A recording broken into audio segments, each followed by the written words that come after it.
Ale som presvedčený, že horšie to byť v každom prípade nemôže byť.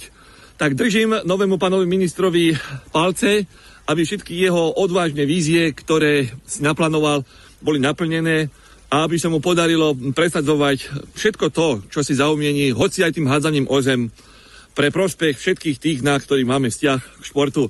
Športu zdar, futbalu zvlášť a vlastne nielen futbalu, ale všetkým ľuďom, ktorí sa chcú aktívne zapájať do toho, aby dobre človek vyzeral.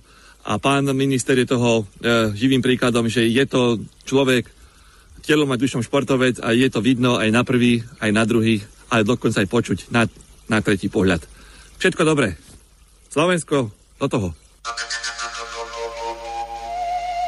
Kradol. Fú. Aby viac nekradol. Odťať.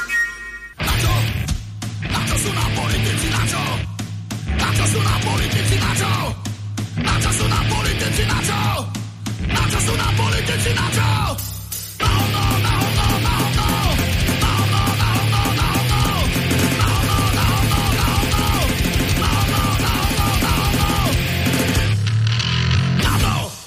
To do teba kameňom, ty do ňoho chlebom. To treba veriť. No ba, ktože by házal chlebom, kameňom lepšie trafíš.